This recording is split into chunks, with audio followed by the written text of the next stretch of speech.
बच्चों, कैसे हैं आप सभी। चलिए इस वीडियो में हम डिस्कस करने वाले हैं क्लास 8th की वर्कशीट नंबर 9 जो कि 16 अगस्त 2021 की वर्कशीट है और आज का सब्जेक्ट है इंग्लिश।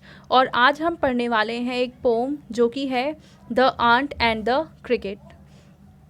तो चलिए स्टार्ट करते हैं। Read the sentences given below, tick one option that applies to you. तो इन दोनों क्वेश्चन को आपको अपने अकॉर्डिंग आंसर करना है कि ये काम आप हमेशा करते हैं। ऑलवेज मतलब हमेशा, समटाइम्स मतलब कभी कभी, और नेवर मतलब कभी नहीं।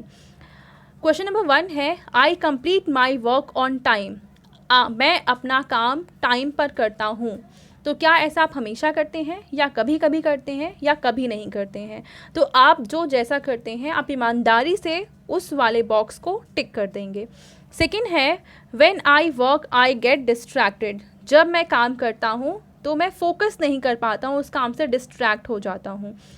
तो ऐसा क्या आपके साथ हमेशा होता है, या कभी कभी होता है, या कभी नहीं होता है? तो आपके अकॉर्डिंग जैसा आपके साथ होता है आप उस वाले बॉक्स में टिक कर देंगे। ठीक है, अब हम चलिए पढ़ते हैं आगे वर्कशीट में। Given below is a poem about an ant and a cricket. नीचे हमें एक पोम दे रखी है एक आंट यानी कि चींटी के बारे में, एंड अ क्रिकेट, क्रिकेट क्या होता है, झिंगुर के बारे में। The cricket spends the summer singing and playing. जो क्रिकेट है वो अपनी पूरी गर्मियों का जो सीज़न है वो गाने में और खेलने में बिता देता है। He does not plan any thing for the future. और वो फ्यूचर के बारे में कुछ भी प्लान नहीं करता है, कुछ भी सोचता नहीं है। When the winters arrive, he has nothing to eat. और जब सर्दियाँ आ जाती हैं तो उसके पास खाने के लिए कुछ भी नहीं रहता है। Now read the first stanza from the poem and answer the questions that follow. तो हमें ये फर्स्ट स्टेंजा को पढ़ना है और इसके बाद हमें कुछ क्वेश्चंस दे रखे हैं, उनके आंसर्स लिखने हैं। ठीक है, तो चलिए सबसे पहले हम स्टेंजा 1 पढ़ते हैं। A silly young cricket accustomed to sing through the warm, sunny months of gay summer and spring began to complain when he found that at home his cupboard was empty and winter was come. Not a crumb to be found on the snow-covered ground, not a flower could he see, not a loaf on a tree.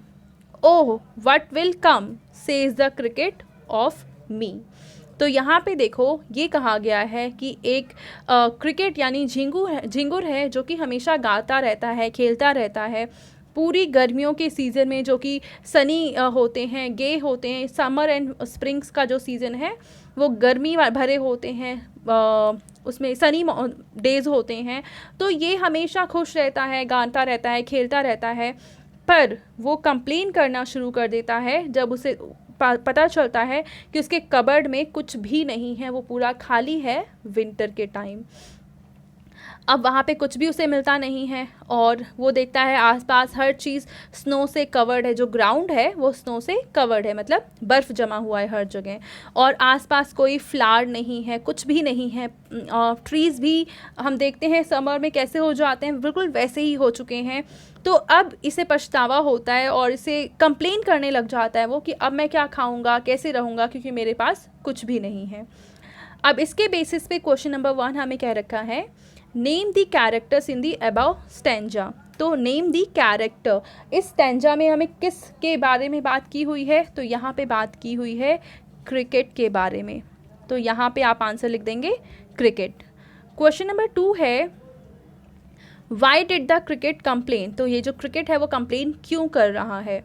There was no food in his cupboard, या फिर he could not sing and dance, या third option है he did not like summers. तो वो इसलिए complain कर रहा है क्योंकि उसके कबर्ड में खाने के लिए कुछ भी नहीं है। क्वेश्चन नंबर 3 है, find 3 words from the stanza associated with summer and spring. Summer and spring से जुड़े हुए 3 हमें क्या लिखने हैं, वर्ड्स लिखने हैं। तो वो कौन कौन सी चीज़ें हैं? पहला तो हो जाएगा वार्म, सेकेंड हो जाएगा सनी, एंड थर्ड हो जाएगा गे। ठीक है, तो फर्स्ट में हम लिख देंगे वार्म, WARM, सेकेंड में हम लिख देंगे सनी, एंड थर्ड में हम लिख देंगे GAYK। Now question number 4 is find 2 phrases और lines from the stanza associated with the start of winters. तो विंटर शुरू हो रही है, इससे जुड़े हुए हमें 2 लाइन्स लिखनी है। तो पहला तो हो जाएगा on the snow covered ground, next हो जाएगा not a flower could he see. तो ये दोनों लाइन आप यहाँ पे क्वेश्चन नंबर 4 के आंसर में लिख देंगे।